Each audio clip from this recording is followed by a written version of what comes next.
Off the court, the issue with the drug, the suspension looming potentially, play just as effectively, if not better. And he's an awesome player. There's no question about it. Every champion has one, a crack, a single weakness that, the moment the world finds it, brings the whole empire down.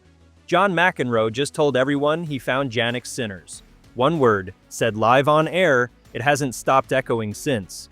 Rewind to Thursday. Sinner is up 6-3, 6-2, 5-1. Serving for the match, total cruise control, the heaviest favorite Roland Garros had seen in years. Then the world number one falls apart. Bent over, dizzy, gasping, gone. Beaten by a man ranked 56th on Earth. The easy answer came fast. A hot day, rotten luck, move on. McEnroe refused to move on. No hedging, no mercy. He looked at the wreckage and called it exactly what it was. Not an accident, not a fluke, a weakness. And he buried it in one brutal word: Kryptonite. That's the verdict. Extreme heat isn't just something Sinner struggles with. It's the flaw built so deep into the best player alive that the rest of the tour can finally see how to break him. Here's what nobody wants to say out loud. If McEnroe is right, Paris wasn't Sinner's worst day, it was a blueprint. The real reason Sinner collapsed is darker than a bad afternoon, darker than the schedule everyone keeps blaming, and a 7-time Grand Slam champion said it on camera while half the tennis world was begging him to stop talking. Stay with me, subscribe first. This is the story under the story, the kind we take apart every week. Now here's what actually happened on that court. Start with the scoreline because it doesn't read like an upset. It reads like a shutdown. Sinner won the first 2 sets, broke early in the third, 5-1, serving it out. From there, he won 2 more games. 2, he lost 18 of the final 20. Hunched over the baseline, calling for the trainer. 3.5 hours, and the last stretch was just a man fighting to stay vertical. Final score, 3-6, 2-6, 7-5, 6-1, 6-1. The first top seed out before round 3 in Paris since the year 2000. Cerundolo didn't celebrate. He said he felt sorry for him. He didn't even know what he was watching. He congratulated me and he said good luck for the rest of the tournament. Of course, I said I feel sorry for him cramping and feeling bad. Now forget the favorite tag for a second and look at the machine that just broke. Coming in, Sinner hadn't lost since February. He'd swept the clay season, Monte Carlo, Madrid, Rome, becoming the first man ever to win 6 straight Masters 1,000 titles, and the first Italian to win Rome since 1976. 30 matches, 3 sets dropped, 3 in 30. The sport had run out of ways to test him.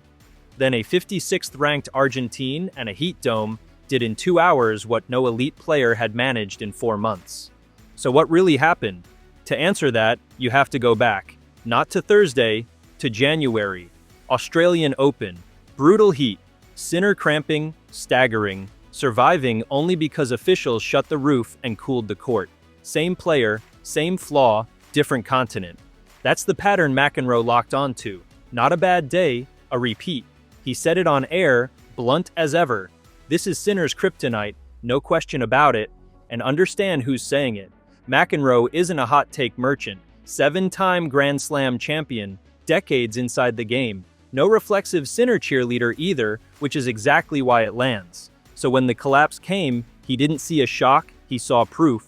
Now stack the decision on top. Paris baked all week.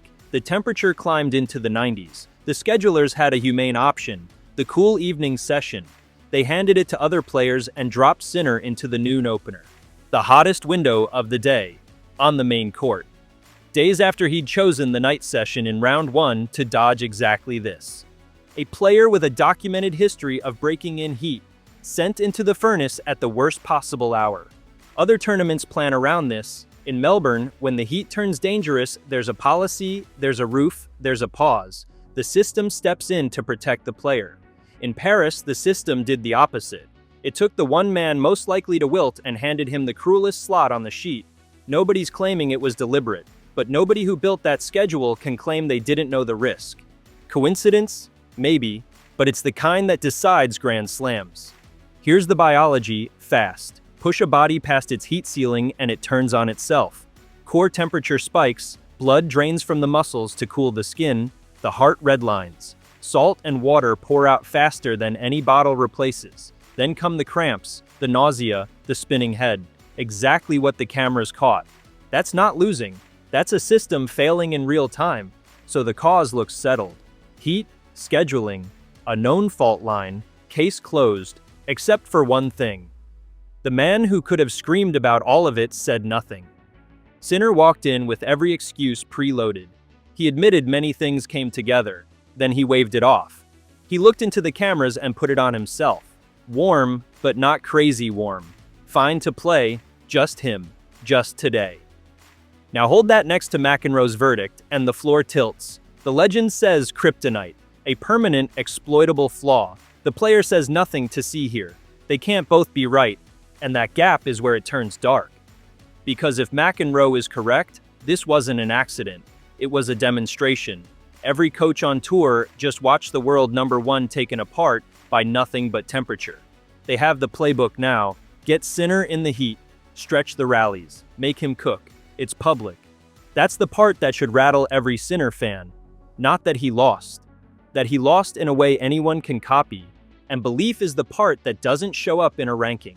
For 4 months, walking onto a court against Sinner felt hopeless. Tonight, it feels possible.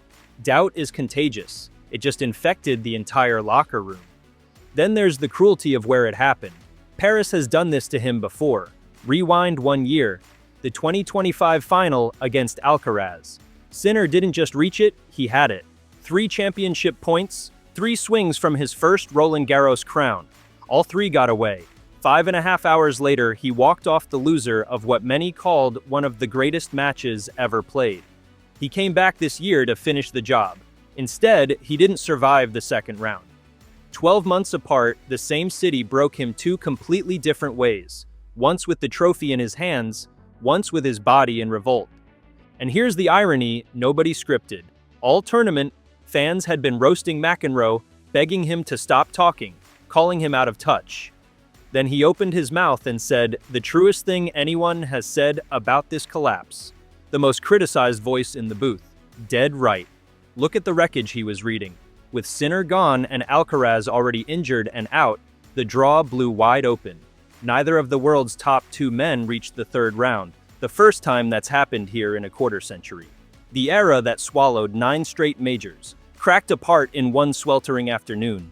One word from McEnroe, one collapse on Chatrier, and the game's untouchable man suddenly has a question mark stapled to his back that won't peel off.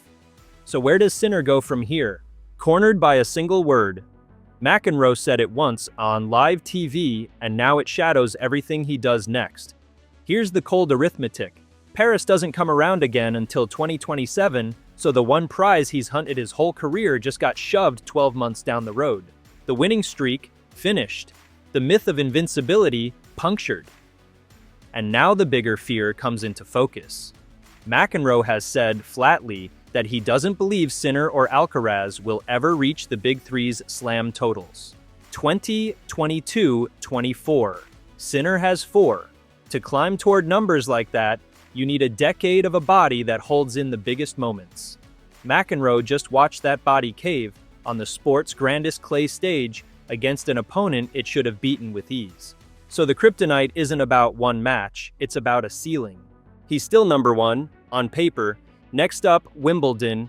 He's the reigning champion there, and with Alcaraz still grounded by injury, the man to beat all over again.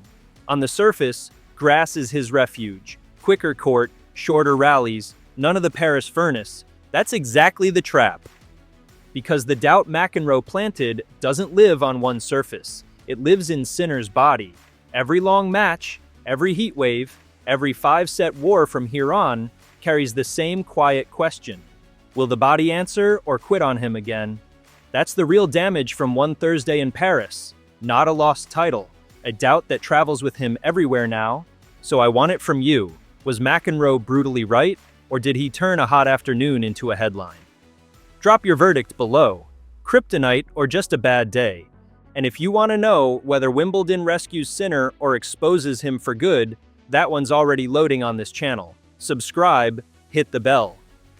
Because the heat is gone for now, what it exposed isn't. and every rival Sinner has just learned how to beat him.